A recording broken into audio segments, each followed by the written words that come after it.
ఎవరు? విడుదల రజనీ పైన కామెంట్లు చేయించింది ఎవరు? ఏం కామెంట్లు చేశారు? వెనకాల ఉన్నది ఎవరు అనుకుని మీరు రియలైజ్ అయ్యారు?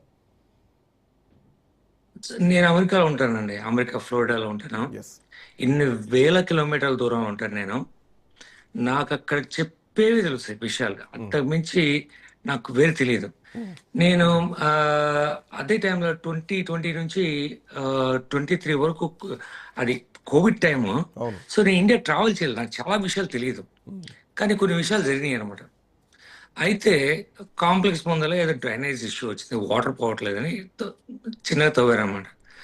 తవ్వితే వీళ్ళు నాకు కాల్ చేసి ఎవరు ఆహ్, అక్కడ వాళ్ళు యాక్చువల్‌గా మా ఫ్రెండ్ అక్కడికెళ్తే చూడటానికెళ్తే ఇక్కడ ఏదో ఇష్యూ ఉంది మురళి అని చెప్పాడు. హ్మ్. సో, నేను ఎంక్వైరీ చేస్తే ఇట్లా తవ్వేసింది అని చెప్పేసి అనుకున్నాను.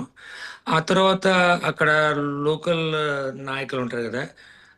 వాడి పేరు కోటేశ్వరరావు ఏదో ఉంది. ఆహ్, అతను నాకు కాల్ చేసి ఆహ్, మేడం గారు కావాలని తవ్విచ్చారు. నీ ఆస్తి కొట్టేయాలని చూస్తున్నారు. అది ఇది అని చెప్పేసి నా మీ రకరకాలుగా చెప్పాడండి. అట్లా కాకుండా చెప్పడమే కాకుండా నువ్వు కమ్మోడివి, అందుకనే నీ మీద ఇలా దాడి జరుగుతుంది. ఆ! నీకు సపోర్ట్‌గా పుల్లారావు గారి మిసెస్ ఉన్నారు. ఆ! మేమంతా కలిసి ఈ ఈ నువ్వు ఏదైనా మాట్లాడు, దూషించు. అది దాన్ని మేము అన్ని ఛానల్స్‌లో మేము అదే ఐటీడీపీలో స్ప్రెడ్ చేస్తాం అది ఇది అని చెప్పేసి నన్ను రెచ్చగొట్టాడు. సో, నేను ఆబ్వియస్‌గా మిమ్మల్ని రెచ్చగొట్టినప్పుడు మురళీమోహన్ గారు కొన్ని పేర్లు వాడారు. ఇప్పుడు గూడా ప్రత్తిపాటి పుల్లారావు గారి మిసెస్ వెనకాలున్నారు. సో, మీరు ధైర్యంగా ఉండండి. మీరు తిట్టండి అని చెప్పేస్తే ఆ రోజు మీరు వాళ్ళ చెప్పుడు మాటలు విని ఆఫ్‌కోర్స్ మంత్రి గారి పైన ఆ రోజు మీరు కామెంట్లు చేయడం అంటే మీకు వాళ్ళేమైనా డైరెక్ట్ కన్సల్ట్ అవ్వారా? ఎవరైనా కాంటాక్ట్ అయ్యారా? అంటే ప్రత్తిపాటి పుల్లారావు గారి మిసెస్ దీని వెనకాల ఉంది. నీ వెనకాల సపోర్ట్‌గా ఉందంటే ఈరోజు వాళ్ళే మీ వెనకాల లేరు. బట్ ఆ రోజు మీరేమైనా మాట్లాడారా? వారు ఉన్నారని నేను మాట్లాడానని నాకు ఆ పిల్లి కోటి అనే వ్యక్తి చెప్పాడండి. హ్మ్. అతను చెప్పడమే కాదు, అతను నా దగ్గర నుంచి చాలా డబ్బులు తీసుకున్నాడు. హ్మ్.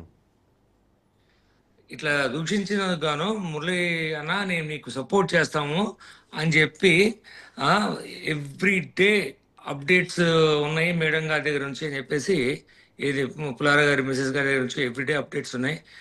నీకు సపోర్ట్ చేయమని చెప్పారు, నేను అది చేయమని చెప్పారు, దూషించమని చెప్పారు. ఇలా అని ప్రతిరోజు ఆ, వాళ్ళు నాకు చేరేస్తా ఉన్నారు. సో, అలా వీళ్ళు నాకు చేరటం తప్పితే అంటే మీరు మీరు నేను మీరు డైరెక్ట్‌గా అంటున్నారు ఏం మాట్లాడలేదు. పిల్లి కోటి చెప్పిందే నేను చేశాను. ఆయన చెప్పిందే మీరు నమ్మారు. మీకు ఒక మనిషిని గుడ్డిగా నమ్మారు. ఒక అబద్ధాన్ని చాలా గుడ్డిగా నమ్మింది ఇక్కడ స్పష్టంగా కనిపిస్తోంది. ఒక వ్యక్తి మీద మీరు ఒక కామెంట్లు చేయడం జరిగింది. బట్ ఆ కోటి వెనకాల అంటే ఎవరున్నారు? ఎవరు చెప్తే కోటి వింటున్నారు? ఎవరి హ్యాండ్ ఓవర్‌లో ఆయన